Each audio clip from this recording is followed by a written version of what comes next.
नमस्कार, स्वागत है आपका ओमान न्यूज हिंदी में एक बार फिर से। सल्तनत में न्यूनतम वेतन को लेकर के जो कानून है इसके ऊपर चर्चा शुरू होनी है। देखिए, शूरा परिषद ने योग्यता को वेतन से न जोड़ने के संबंध में ओमान के श्रम मंत्री से जो अनुरोध किया गया था उसको मान लिया है। यानी कि अब ओमान के शूरा परिषद में न्यूनतम वेतन को लेकर के जो चर्चा होगी और इसमें स्किल्ड वर्करों के लिए कितना न्यूनतम वेतन दिया जाए, अनस्किल्ड वर्करों के लिए कितना न्यूनतम वेतन होना चाहिए, इसके बारे में कानून जो मसौदा है वो तैयार होगा। यानी कि ओमान में काम करने वाले प्रत्येक जो श्रमिक हैं उनकी जो न्यूनतम वेतन है वो गवर्नमेंट अब निर्धारित करेगी। जो भी लोग एज ए हेल्पर के तौर पे गए हैं, एज ए टेक्नीशियन के तौर पर गए हैं या फिर एज ए आईटी सेक्टर में आप काम करते हैं, उनका एक न्यूनतम वेतन होगा। यानी कि उससे कम पैसा कोई भी कंपनी, कोई भी कॉन्ट्रैक्टर, कोई भी दुकानदार अपने श्रमिकों को नहीं दे सकता है। और आप ओमान में जानते ही हैं कि इस तरह के कानून बनने के बाद जो कहीं से भी धोखाधड़ी नहीं हो सकती, क्योंकि ओमान की जो टीमें हैं, श्रम मंत्रालय की टीमें, वो लगातार चेक करती रहती हैं, लोगों से फीडबैक लेती हैं कि कौन किस तरह से कानून का उल्लंघन कर रहा है।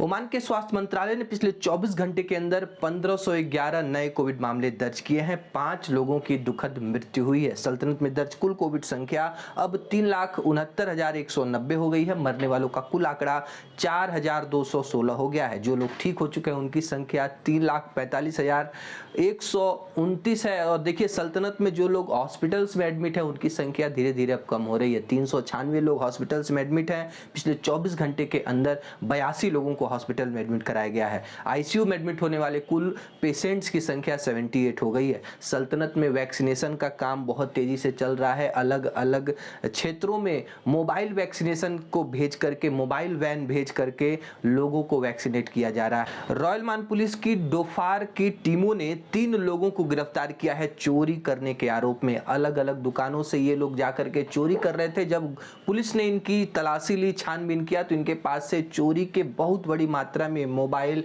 ज्वेलरी, तमाम अलग अलग चीजें मिली हैं और इनको गिरफ्तार कर लिया गया है। डोफार से ही तटरक्षक पुलिस कमांड ने 3 अरबी नागरिकों को गिरफ्तार किया है जो कि अवैध रूप से ओमान में अवैध नाव के तौर पे 1,500 से पैकेट के अधिक जो खाट है, जो नशीली पदार्थ है, इसको तस्करी करने की कोशिश कर रहे थे। इन सभी सामान को जब्त कर लिया है और इन तीनों लोगों के खिलाफ कानूनी प्रक्रियाएं की जा रही हैं।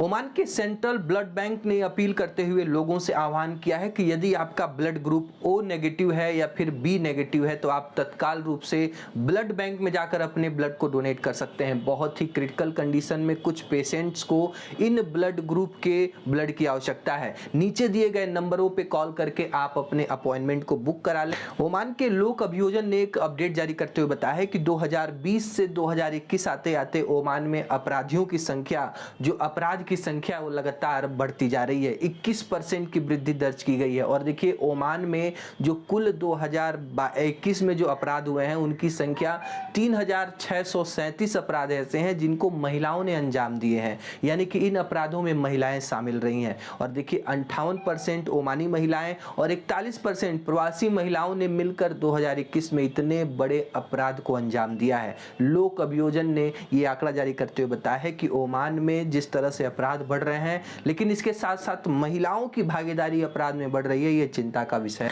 ओमान की मजून डेयरी कंपनी अपने उत्पादों को अब संयुक्त अरब अमीरात में भी बेचेगी। जी हां, गल्फ फूड कंपनी के साथ एक भागीदारी पर समझौते पर हस्ताक्षर हुआ है। इन कंपनी के साथ मिलकर के अपने सामान को अब यूएई में भी एक्सपोर्ट करेगी। ओमान में 24 फरवरी से फिर से शुरू हो रहा है बुक फेयर फेस्टिवल। मस्कट में इसका उद्घाटन होगा और जिसका उद्घाटन करेंगे ओमान के क्राउन प्रिंस, संस्कृति, खेल एवं युवा मंत्री हिज हाइनस सैयद थैजिन बिन हैतम अल सैद। जी हां, ये पूरी तरीके से कोविड के प्रोटोकॉल को पालन करते हुए इस पुस्तक मेले का आयोजन किया जाएगा, जिसमें 27 देशों के 3,61,000 से अधिक जो जिस तरह से ओमान के कच्चे तेल की कीमतें लगातार वृद्धि कर रही हैं, ये ओमान में रहने वाले लोगों के लिए स्वागत करने वाला कदम माना जा सकता है। लेकिन यदि मुद्रा स्फीति के हिसाब से देखें तो इसके वजह वजह से क्रूड ऑयल महंगा होगा तो परिवहन में लगने वाला जो खर्च है वो भी बढ़ जाएगा, और इसका असर ये होगा कि जो वस्तुएं हैं, जो सामान है,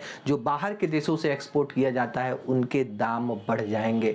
ओमानी सरकार को तो इससे बहुत बड़ा फायदा होगा, क्योंकि कच्चे तेल की कीमतें जितनी बढ़ेंगी, ओमानी सरकार की जो आर्थिक स्थिति है वो लगातार मजबूत होगी। लेकिन और देश जो कि क्रूड ऑयल पे डिपेंड करते हैं, जो इन देशों से आयात करते हैं, उन देशों में कच्चे तेल की वजह से जो महंगाई है वो आसमान पे पहुंच जाएगी। क्योंकि कोई भी सामान यदि हम और आप यूज़ करते हैं तो कहीं ना कहीं से उसको ट्रेवल करके, उसको परिवहन के ट्रांसपोर्ट के जरिए लाया जाता है।